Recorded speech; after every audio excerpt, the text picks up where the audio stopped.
बिस्मिल्लाहिर्रहमानिर्रहीम। अस्सलाम वालेकुम व्यूअर्स, कैसे हैं आप? Hope you are very well. तो आज मैं बना रही हूँ बहुत ही मज़ेदार से प्याज के पकोड़े, जिसको हम ऐसे भी खा सकते हैं चपाती के साथ या नान के साथ। और उसके लिए इस्तेमाल होने वाले अज्जा ये हैं: 4 से 5 कटी प्याज, 2 से 3 आलू, 3 से 4 हरी मिर्चें, 1 पाव बेसन, हस्बे ज़रूरत कसूरी मेथी, काली मिर्चें, 1 चम्मच नमक, 1 चम्मच लाल मिर्चें, हस्बे ज़रूरत हल्दी। सबसे पहले एक बोल के अंदर कटी हुई प्याज को डाल दें, अच्छी तरह धो के डालें ताकि अच्छा साफ़ सुथरी रहे।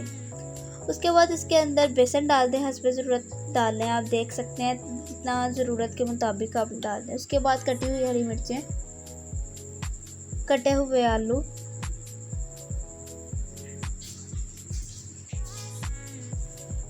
एक चम्मच नमक, 1 चम्मच लाल मिर्चें, 1 चम्मच हल्दी।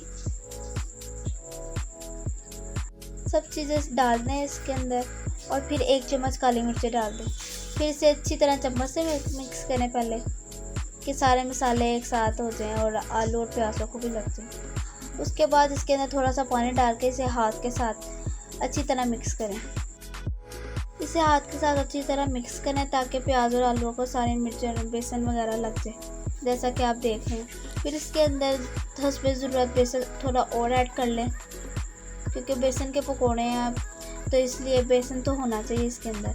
हाथ के साथ इसे करेंगे हम, किसी चम्मच के साथ या किसी और चीज़ के साथ मिक्स नहीं करेंगे। थोड़ा सा हार्ड बनाना है इसे, ताकि ये चीज़ें एक दूसरे से उतरे ना, जब हम तलने लगे इसे। आप देख सकते हैं बिल्कुल ऐसे हाथों के साथ का इस्तेमाल ज़्यादा करना है आपको। जब ये सारा मटेरियल तैयार हो जाए, उसके बाद एक कढ़ाई में घी लें हस्बे ज़रूरत, और फिर हाथ के साथ पकोड़े अंदर डालें।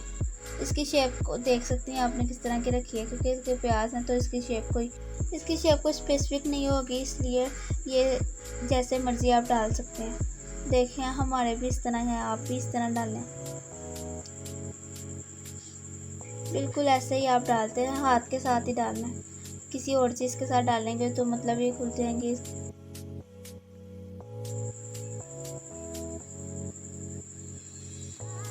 इसे ज़्यादा ब्राउन होने नहीं देना, हल्की आंच पे रखें ताकि ये अच्छी तरह ब्राउन सा कलर दें।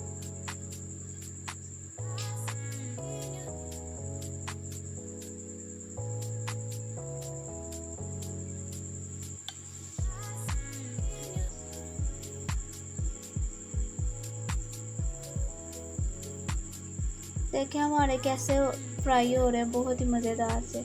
अब इसे देखें, जो सी इसे साइड को चेंज कर दें। बिल्कुल यही कलर रहने देना, हमें इसे काला नहीं होने देना, वरना इसका टेस्ट बहुत कड़वा सा आता है। इस तरह के बच्चों को पसंद नहीं होते। हिलाएं ताकि आप इसे किसी छन्नी में डाल के निकालें, ताकि इसका घी अच्छी तरह निचड़ जाए, ताकि पकोड़ों में इतना ऑयल ना रहे। हमारे झटपट से मज़ेदार से प्याज के पकोड़े तैयार हो गए हैं। देखिए इसका कलर कितना अच्छा लग रहा है और नरम भी है। उम्मीद है आपको पसंद है, आप इसे ज़रूर ट्राई करेगा घर पे। Thank you so much for watching. उम्मीद है आपको पसंद आएगा। Try it now.